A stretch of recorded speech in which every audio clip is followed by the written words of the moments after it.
Les élections qui viennent de se dérouler à Bourg-la-Reine présentent quelques particularités qui doivent nous interroger tous comme élus de nos concitoyens. Pour la première fois, la liste arrivée en tête à Bourg-la-Reine a été élue avec moins de 50% des suffrages exprimés. Cela, évidemment, ne retire rien à sa légitimité, mais si, en toute logique, le maire est issu de cette majorité relative, il devra tenir compte du fait que les 8 conseillers d'opposition représentent plus de la moitié de la population, même s'ils sont issus de 2 listes différentes. Deuxièmement, la campagne ne permet pas encore de savoir qui sera proposé. Aujourd'hui, maintenant, on le sait, mais surtout pour combien de temps à nos suffrages comme maire.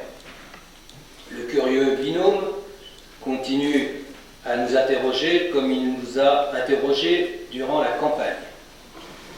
Si M. Lorec devait réellement être le futur maire dans un délai non précisé, mais peut-être le sera-t-il après votre présentation, il est curieux qu'il n'ait pas été lui-même présenté comme tel. Troisièmement, la localisation du dauphin hors la commune nous interpelle. Il m'est même revenu que le soir du 2e tour, les uns se sont retrouvés au sud de la ville, les autres au nord, et les vainqueurs à Sceaux. Nous ne comprenons pas plus aujourd'hui qu'hier qu'on puisse prétendre à la plus haute magistrature dans une ville sans y habiter. Ce ne serait bien sûr pas le seul cas, mais ce n'est pas une excuse suffisante. Dès lors, que peut-on attendre de l'opposition et que peut attendre l'opposition de la majorité? Je répondrai évidemment au nom de notre équipe une nouvelle dynamique. La critique, évidemment, l'opposition sur les choix stratégiques développe d'abord ces thèses-là, mais certainement pas d'opposition systématique. Dans le mandat précédent, je constate qu'environ 75% des décisions ont été votées avec tout ou partie des voix de l'opposition.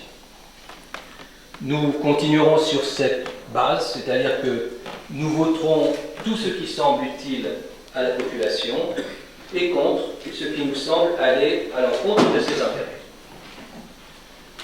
Ensuite, nous attendons, mais sans grand espoir, que la nouvelle équipe respecte pleinement notre place.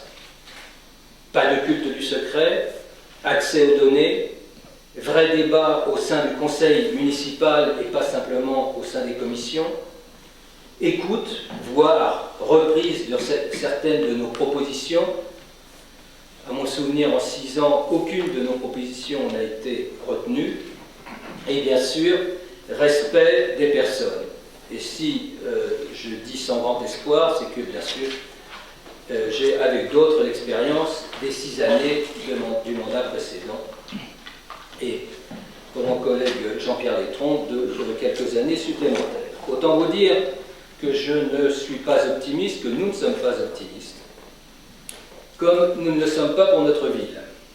Alors que des villes voisines connaissent un dynamisme accéléré, pensons à Antony, avec le développement autour de la Croix de Berny, à Arcueil, avec la Vache Noire et bien sûr le futur Arc Express, Bagneux, avec bientôt la ligne 4, le terminus de la ligne 4, et accroché à proximité de ce terminus l'écoquartier, et on pourrait citer d'autres exemples bien sûr. Nos commerces en tout cas témoignent du grave déclassement que nous connaissons. Il y a un vrai risque d'endormissement accéléré. Il faut donc réagir. Ce que vous avez fait pendant la campagne, ou plus exactement ce que vous n'avez pas fait, nous fait craindre malheureusement que se perpétuent de mauvais choix.